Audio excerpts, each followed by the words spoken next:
at least some of the things. If he wasn't aware of who Timothy Good was, he was certainly aware of the subject matter that Hill Norton had been involved in. So, I was making an assumption that, whether it was accurate or not, I had no way of knowing.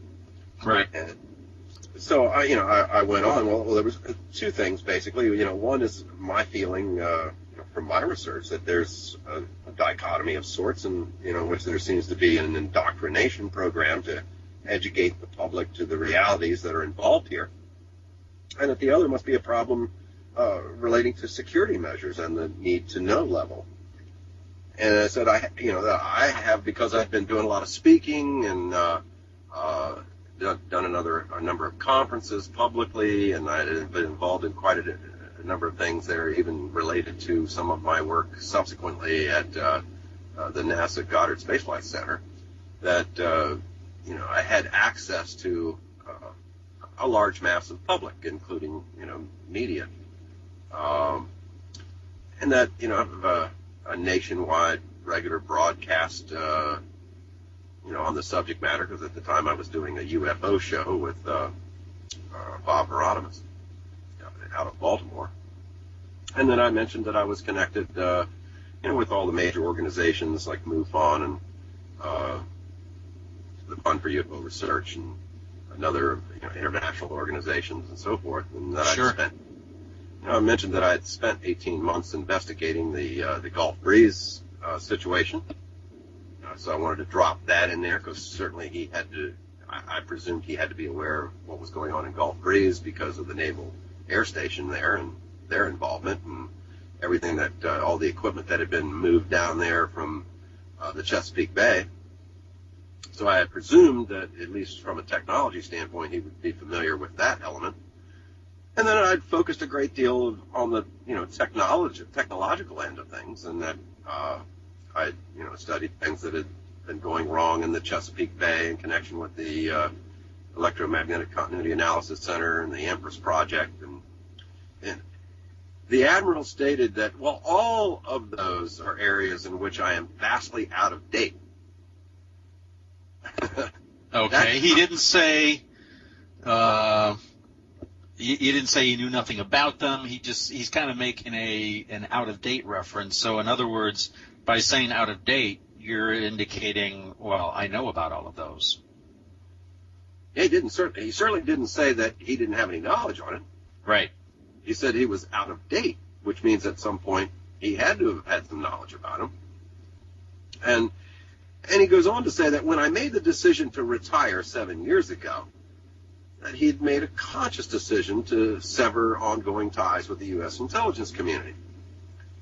And while he's had some exposure on limited occasions to some areas of activity over the succeeding 7 years, that when he did the Embassy Security Survey as a consultant to the Defense Science Board, and I think he knew that I was aware of some of his other activities, obviously, because we met there at the Institute for Defense Analysis, but overwhelmingly his efforts in those 7 years had been focused on his industrial competitiveness and the application of science and technology in the commercial world. Yep. And he said specifically, so for many of the things, at least as I sort of infer from the conversation of the interests of Mr. Good and Peter Hill Norton, there are areas while I had some expertise, it's now 7 years old. Sure. And he goes on to say that in the pace at which things move in that field, the odds of my being accurate are increasingly remote in understanding those things. Wow, that was already I'm sitting on pins and needles, because I'm beginning to realize that he's acknowledging all of these technologies exist. And Absolutely. All of these issues that we're talking about are genuine. He's not sloughing them off as they don't exist. It's all a fantasy, and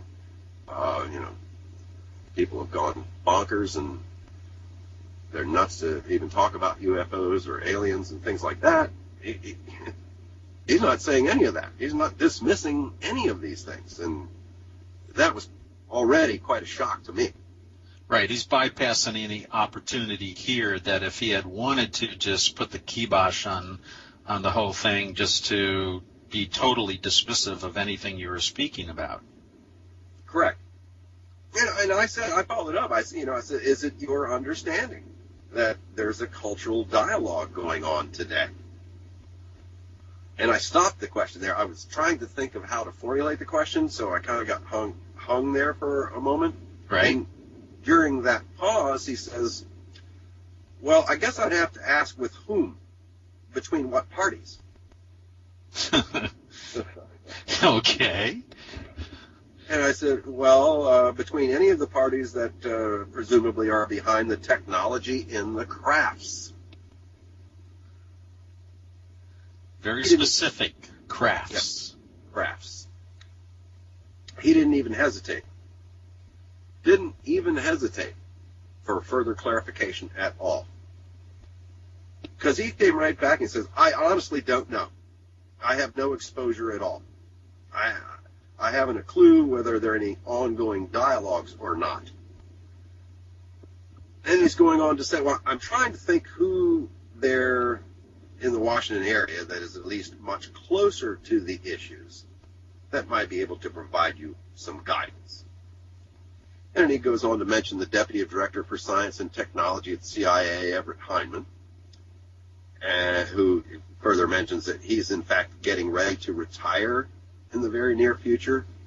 He says that may make him somewhat more willing to have dialogues. He said specifically, when I knew him in the period 7 to 10 years ago, he was a person with very substantial integrity and just good common sense. So as a place to start, he would clearly be high on the list. And then in the retired community of those who nonetheless were exposed to the intelligence business and stayed reasonably close to it, he mentions a retired Rear Admiral, former Director of Naval Intelligence named Sumner Shapiro, who lived right there in McLean, Virginia. And he said his level of confidence, again, is very high. His integrity is very high. Whether he has any knowledge in the areas that you're working on, I don't have a clue because I don't have any ongoing dialogue with him. But those are at least two people for you that are there in the Washington area where you're located and who have a prospect of still having some currency. I don't know that they do. In my case, I don't have any.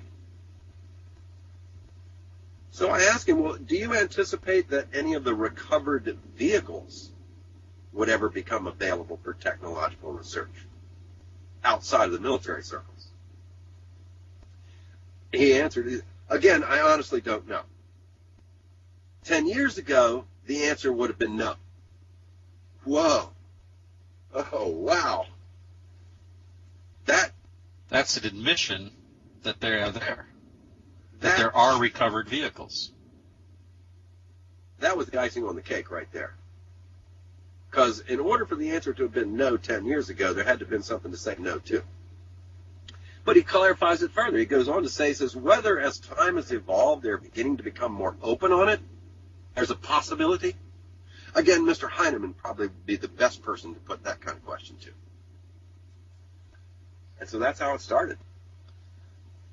And there, for the first time that I am aware, in UFO research, that anybody had been able to develop that sort of a dialogue with a person who had the ability to know, likely had to have been involved at some point, and to have had some knowledge that this is a genuine phenomenon that the U.S. government has been actively involved in for some time. And he clarified that, for me at least. I'm sure you'll find some people, because, next thing you know, that once Tim published that, and it became common knowledge in UFO circles that Admiral Inman had acknowledged that we had crafts that we were analyzing that obviously we didn't make. That right there, I believe, was the first time that anyone at that level of government ever formally, or I guess it's hard to say formally, because it wasn't a formal environment. He wasn't in front of a microphone. He didn't know he was being recorded. But I think that's the first time that anyone has been able to come forth with any provocative evidence that suggests that the U.S. government has been involved in this level of intelligence in the UFO business. I'd have to say that's correct. You did it. You hit it. But that's why we do the research. That's why we ask the tough questions, and you got to do the homework to get there. And then, as fortune would have it, a lot of things came together. Now, other than what we learned, I mean, probably that's enough that we actually learned from someone of the stature of an Inman that there is indeed a phenomenon, and that there appears to be equipment involved that we have possession of, that we conduct scientific analysis on. All of these things appear to be real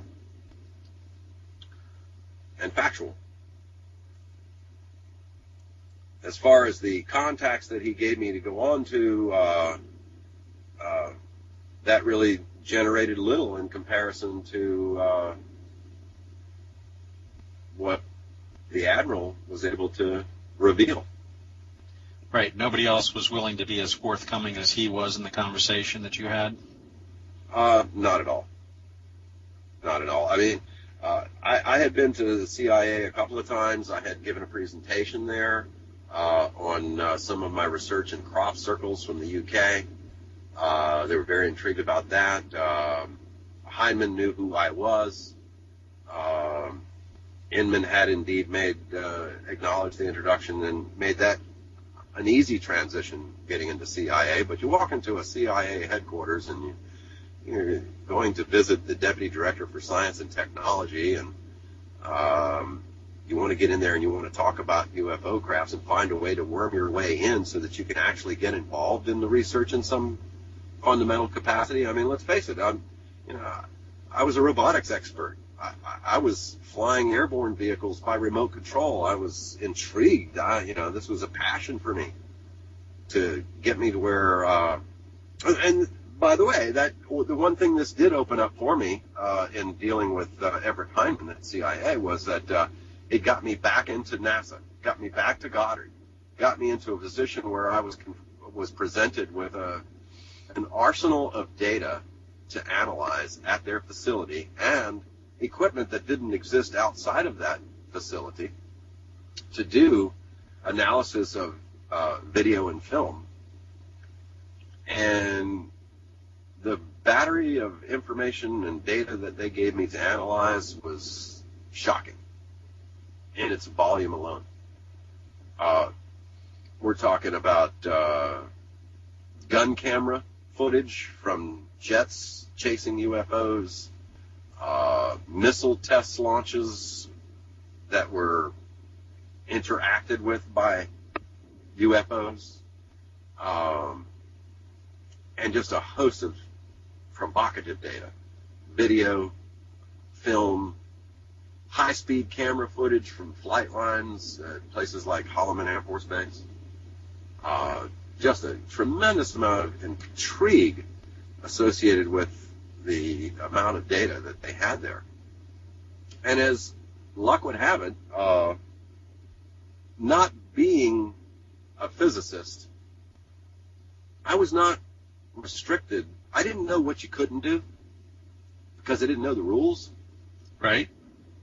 And as a result, I could see things that were easily dismissed by the other technologists who were reviewing this. They got me involved for the sole purpose of I had become and had been acknowledged by the U.S. Chamber of Commerce as the father of field application technologies in the field of robotics.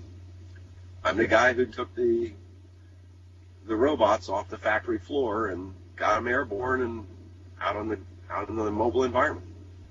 And so the reason that I was presented with this data to analyze and to present a paper on for NASA was that they wanted to get my opinion on whether any of these objects appearing in this broad database of film and photo and video archives could be remotely operated.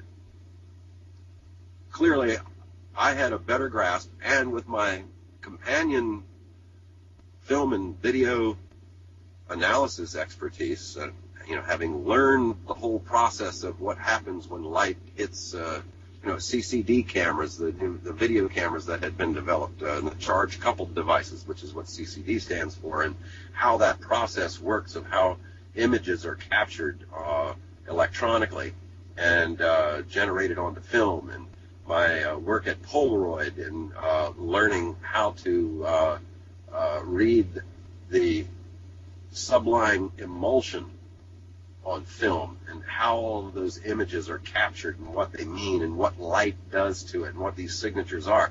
So from a technology standpoint, I had the ability to bring photo analysis and robotics together, which was a unique combination from the research that had been done on a government level and an intelligence level with regard to the UFO phenomenon in terms of its equipment and technology. So here I am reviewing all of this material, and one very long afternoon there at the Goddard Space Flight Center, and I'm working with this piece of equipment that was captured thermal imaging devices. I could take, for example, a 10-second piece of video that and break it down into phase A, phase B for each frame. And then you're getting like 24 frames per second, for example. And I can break this down into the split phases of the captured images. And I put together a 10-second piece of film that was shot in twilight conditions out in the Nevada test range, where you have an elliptical light that elevates directly perpendicular to the plane of the Earth, a few thousand feet, parks, and then accelerates for several miles in the blink of an eye, all within the range of the camera. And you can see the signature of all of the mountains behind the craft, because it's actually going through a valley. So it's not like this is up in the night sky. Right. There's quantifiable evidence there, and so what I was able to do was to create this on the film. What captured my attention is that it almost looked like something akin to skipping a stone across water. When this thing left point A at its vertical elevation and went horizontal across the mountain range, it left a signature, a light signature, that I was recording on this thermal image printing device. And the signature looked much like, let's say you had a black piece of cloth and you put it in a sewing machine with white thread. Well, you can imagine you see a series of linear white hash marks going across the screen. Okay, sure.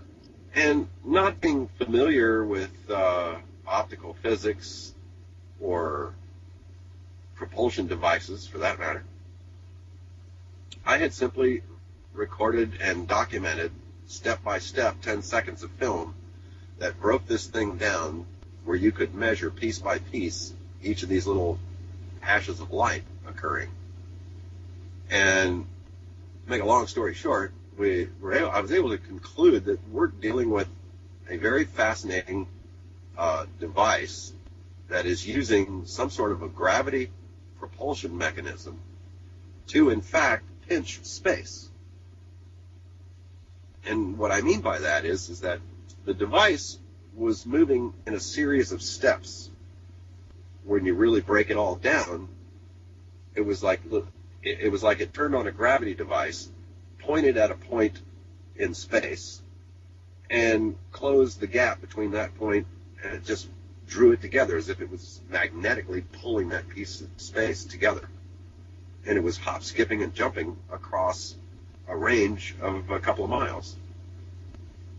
And I could see clearly that this is what was going on. This was some sort of a gravity pulse generator that had the ability. I'd known enough about gravity to learn, because see, being involved in NASA in the mid-'70s, one of the first things that we encountered in our work was that the element of time is not the way we perceive it in reality here on Earth. It's not how we use time on Earth is a constant gauge. A minute here is the same as a minute where you are. There's no difference. There's 60 seconds, and that's it. But what we found out when we first started in space travel was that the further you get away from the influence of the Earth's gravitational field, the faster time moves. They found that when they sent early satellites up, that when they calibrated the clocks on the ground using atomic clocks, and that when the craft was brought back to Earth and they mashed them up, that the one that had moved further away from the surface of the Earth had run faster. There was quantifiable time difference, even for low Earth orbit. And so it was known very early on in the science of space travel that you had to look at time in an entirely different way. Time actually moves faster the further that you get away from a gravitational field, which is why if you have something that operates on the premise of a gravity pulse generator, if you're pinching space, if you're able to somehow focus a gravity field on a specific point in space and close that gap between you and that point, it happens in what to us is a blink of an eye, because they've actually changed and altered time in the process of applying a gravity pulse. Absolutely fascinating. It rocked the whole investigative world for the intelligence community as it relates to all of their work on decades of work on UFOs that have been recovered, shot down. Some were shot down, some were knocked out by them. Down in Gulf Breeze, they recovered quite a number of craft using the electromagnetic pulse radiation device, where they were able to use an EMP pulse to knock out the electronics on a craft and bring it down to the ground, and then they were able to go and retrieve it and put it on a flatbed truck, throw a tarp over it, and drive it across the 3-mile bridge back over to the Pensacola Naval Air Station. Really? They had, I know that's kind of a jump backwards here, but they had recovered craft from Gulf Breeze. Correct. And we had eyewitnesses who happened onto the recovery process. As I said, the uniqueness of Gulf Breeze is that there were so many eyes watching all the time because of the abundance of activity. And so there would be all of these types of events that happen. I mean, a Gulf Breeze, again, like I said before, is one of the most prolific cases in history in the abundance of evidence that it presented in so many forms. So there you have a fascinating evolution where, purely by accident, I stumbled over something that gave rise to an explanation that had been missed by top scientists that had been brought in to study this stuff for decades. And I guess that's what it took. I think it opened up their eyes in terms of being able to get different types of technologists to look at things in different ways. And from a commercial perspective, I should really point out, so that I don't skip this and it becomes part of this interview, is that one of the things that we had learned through a lot of research, and I'm sure a lot of people are familiar with DARPA, the Defense Advanced Research Projects Agency. Yes. What DARPA had been so effective at doing, and since it was part of an intelligence apparatus, it could take technology and move it into the university process. And through the use of universities and MIT, Massachusetts Institute of Technology, and Stanford Research Institute, and so many different educations of higher learning that had Defense Department contracts, they were able to take technology that was gleaned from non-human craft and get it out into more applicable research into the university structure. And the next step beyond that was getting it out into the public domain in the form of actual products. I'm 100% convinced that concepts such as night vision technology is a absolute direct result of technology that was gleaned from non-human made vehicles, along with many, many other technologies that are available in the public domain today that came through this similar pipeline through DARPA and the university process. It became very easy. And from an indoctrination standpoint, it works much the same way. Once you get university studies, they get published, becomes part of the public domain, it obscures the intelligence origins very easily.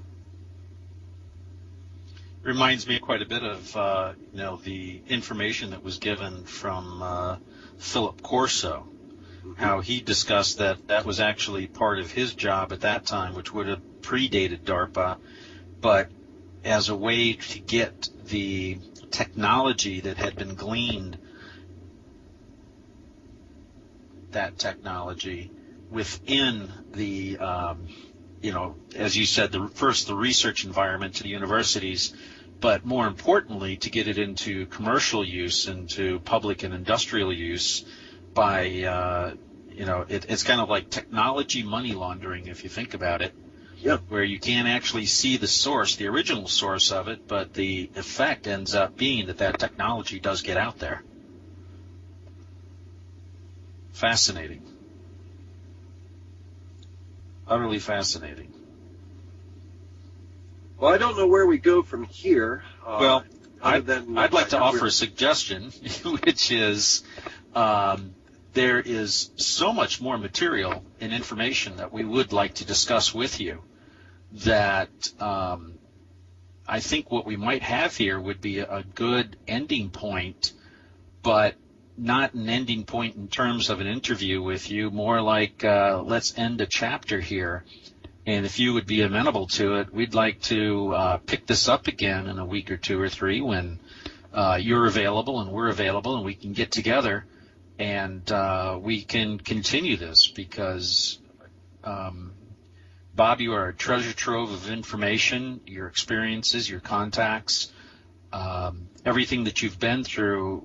For those of us who have been involved in this for a long time, and most certainly for the people who are coming upon ufology, have just incorporated an interest into their lives for this, that especially from an historic perspective, to understand where this came from, what is going on, and how much of this continues today, everything from, taken in reverse order here, from the seeding of technology into the industrial complex, going all the way back to that which continues today, which is, and I'm a believer in this too, is the acclimation process. How they are putting that information out there so as to get it to the point that, well, we can make that step towards, which is a whole other conversation here, disclosure. And what is disclosure? And, as some people have said, disclosure has really already happened. We're just at a certain degree of it. But anyway, there is so much more that we'd like to be able to discuss with you, as this has most certainly been a most fascinating couple of hours to be able to sit down and chat with you. Well, I agree, and things to look forward to, and I'd certainly be happy to come back and join you again for some more, because some areas we've not even gotten into, like Cosmic Journey, which was an amazing experience and ties very well into the indoctrination theme. It brings back to mind a recent discussion I had with Timothy Good, who was one of the events that I had been involved in my research that stemmed out of the years from Gulf Breeze and beyond. I had the occasion to fly in a very unusual helicopter. And Tim had gotten back to me on something here recently because well known in many ufological circles, the name Sikorsky, who has been actively involved in a lot of things. And unfortunately, in this particular interview, we didn't get to expand on the events up in Canada in a case that became extremely popular that I would like to talk about next time. What's called the Guardian tape investigation. There, in that particular case, involved some extraordinary helicopter activity as well. But this Sikorsky recently released a helicopter that breaks all the records in terms of speed. Helicopter that I flew in back in the, I believe it was the early 90s or so, had managed to cover an extraordinary distance, I believe to be somewhere in the neighborhood of about 500 miles, and accomplished it in somewhere in a time frame of likely not exceeding about 35 or 45 minutes. Wow. And the Sikorsky just released publicly some video sort of touting their X2. And so I had responded to Tim that, as he full well knows from his own research with regard to the Sikorsky X2, that what is now public discussion relates little to what exists in the silent reaches of secret protected technologies. And, for example, as we witness the collective crisis in the Arab Gulf regions, global costs of crude and refined gasoline have skyrocketed once again. Yes. And this naturally gives rise to a closer examination of alternative transportation mediums. And again, alternative effective automobile propulsion concepts have been market ready for decades, actually. The flaw there appears more in the arena of public indoctrination through marketing, as opposed to the viability and cost effectiveness of such a conversion to an alternative propulsion system. And I sometimes wonder if Cosmic Journey was determined to be a step too soon in a tightly metered indoctrination plan. As for helicopters and aircraft in general, I'm pretty well stunned that we haven't advanced more in gravity-managed propulsion travel, which should by now have at least a foothold in the alternative energy discussion, in my opinion. So there's much to discuss, and we'll take that up next time. Absolutely. It seems as though in that particular case, perhaps it's a step that is not easily hidden in terms of, as we referred to, the technology seeding and technology laundering that's occurred, is to make such a leap, to make such a jump, might be what they consider to be too close to the ultimate disclosure, the ultimate connection as to where this came to us and how we came into possession of such technology and capabilities. It's definitely something that we can expand upon when we get back together again and talk in the very near future, because that too is, as we get closer to it, it does become more and more difficult to do this. There's something in marketing that's called the Overton window, and what you do is you move along the populace that you're trying to affect slowly and surely, and you do so both by pushing and pulling this particular window of what is acceptable. And in this particular case, that's exactly what the acclimation process sure seems to be, whereby things are presented that are very believable, understandable. It can be subliminal, where it sits in terms of movies, or truly subliminal in terms of its placement in pictures and photos and ads, to just going out there and stopping things such as the giggle factor which in the mainstream media seems to have been greatly decreased here over the last couple of years, where all of a sudden nobody's joking about the subject matter anymore. It's presented quite often in a very matter-of-fact reporting manner as they would any other story that's come up. So it's interesting. It's interesting that you note that whole discourse there, and as you reflect back on a couple of years, I in turn reflect back over several decades, looking at the same thing, and it all goes back to that proposed studies on the implications of peaceful space activities and their conclusions of how to avoid this process of acculturation. And the one thing that the study took into account that we haven't thus far in our discussion is the economies of scale. And when we have a world that's based on a petroleum technology application of propulsion, the process of moving from the basis of economy on oil to some other form of energy, or worse yet, an energy technology that doesn't have an economy underlying it in terms of its cost, it creates a real difficult scenario.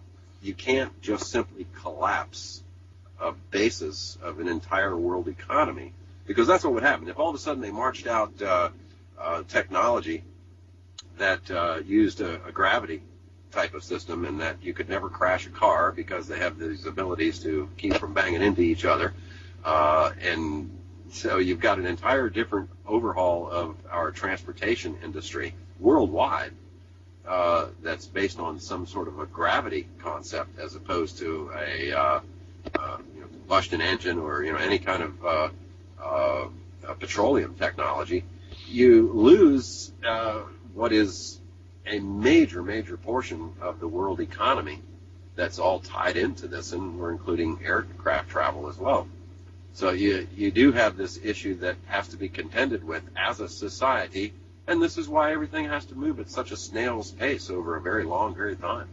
Absolutely. I mean, I know a lot of people just say, if you want to take an almost anarchist view of it, you'll have people, say, screw the corporations, the heck with business, let's just advance. Well, the reality is that you can't. All of us are employed by somebody. There is a structure that does exist within government and economy, and there does need to be, in my opinion, a way to move from where we are, as you indicated, this petroleum-based society, to whatever that energy basis is going to be. If it's gravity-driven, as it seems to be, as you've discovered through your research, how do we make that transition, and how is that connection made, and how does that society look? How does it function compared to where we are today? So those are a lot of good questions for us to cover the next time we get together. Well, I'll certainly look forward to it. I know I will, and I hope everybody listening to this is going to be anxiously awaiting the next chapter that we're able to deliver. Once again, Bob, I want to thank you for taking time out of your day and away from your life with your family to spend some time with us to discuss the vast richness of knowledge and depth of knowledge that you have regarding our favorite subject matter here that we have with ufology and phenomenology. This is only the beginning. We'll bring you much more with Bob Oechsler, and stay tuned. Hope you enjoyed it. Please feel free to post comments and feedback on the forum. We look forward to hearing from you all. Take care, everybody.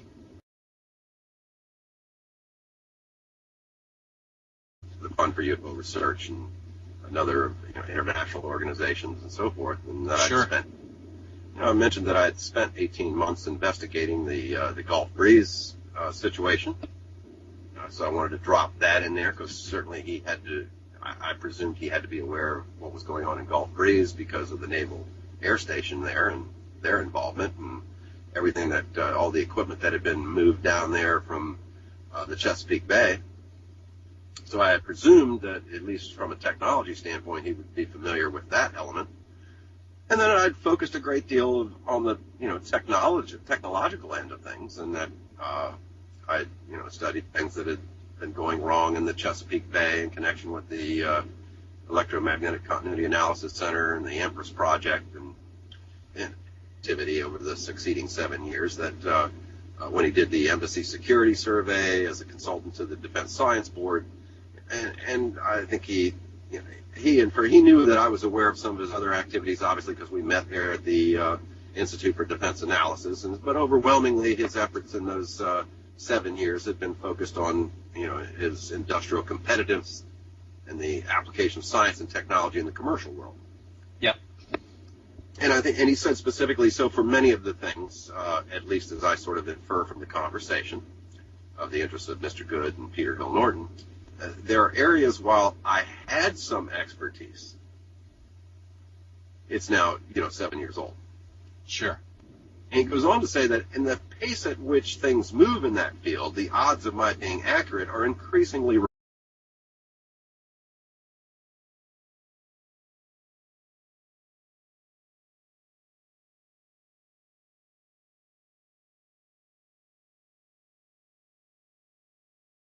at least some of the things. If he wasn't aware of who Timothy Good was, he was certainly aware of the subject matter that Hill Norton had been involved in. So, I was making an assumption that, whether it was accurate or not, I had no way of knowing.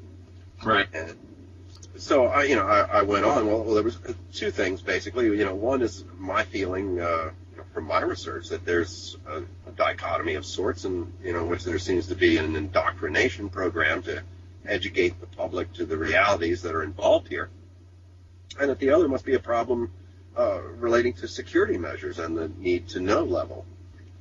And I said, that I have, because I've been doing a lot of speaking and done a number of conferences publicly, and I have been involved in quite a number of things that are even related to some of my work subsequently at the NASA Goddard Space Flight Center, that I had access to a large mass of public, including media, and that a nationwide regular broadcast on the subject matter, because at the time I was doing a UFO show with Bob Oechsler out of Baltimore.